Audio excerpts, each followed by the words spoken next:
Wow, just wow. If you didn't catch today's Senate Banking Committee hearing, you missed fireworks.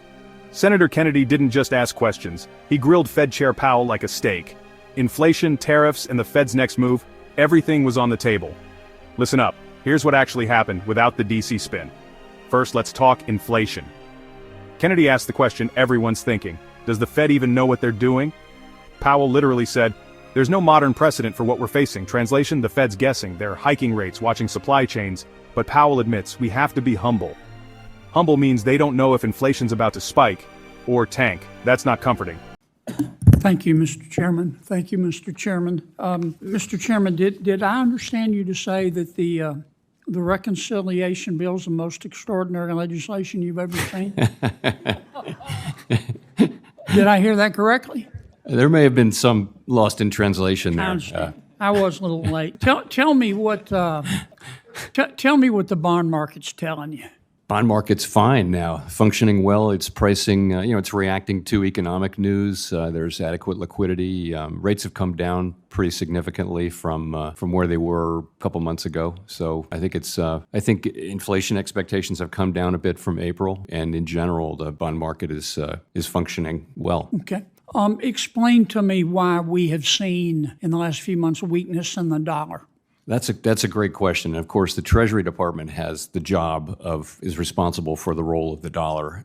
So I don't know. I think I would go back to the thought that markets have been digesting an unusually challenging set of circumstances, and have reacted the way they've reacted. The dollar's kind of stabilized now. In fact, it's moved back up here in the last couple of weeks a bit. And there are plenty of people who are still writing that the dollar is still overvalued. We don't have a view on that, of course, but I wouldn't really have an opinion on exactly why it is where it is.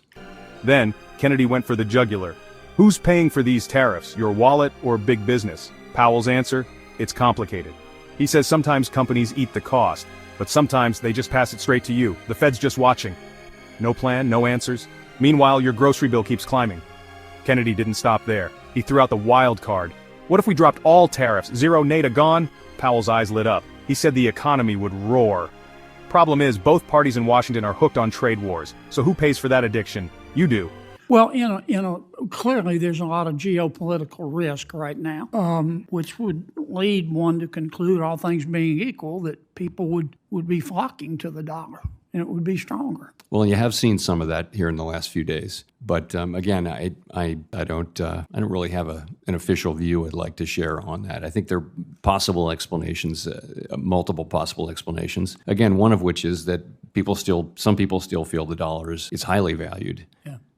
But we'll see. I want to talk for a few minutes about tariffs and inflation. What does history tell us about tariffs and its impact on inflation or deflation? Want cheaper goods? Drop your ideas in the comments. What tariffs would you cut first?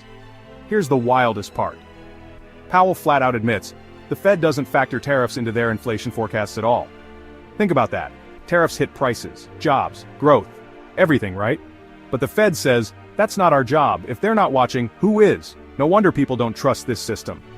Bottom line, the Fed's flying blind, Congress is lost, and your wallet's in the crossfire. Well, obviously the size of the tariffs makes a difference, does it not? It does. And we don't know yet the size of the tariffs. We don't. And we don't have a view on any of the merits at all. That's not our job. Our job is inflation, as you know, and maximum employment.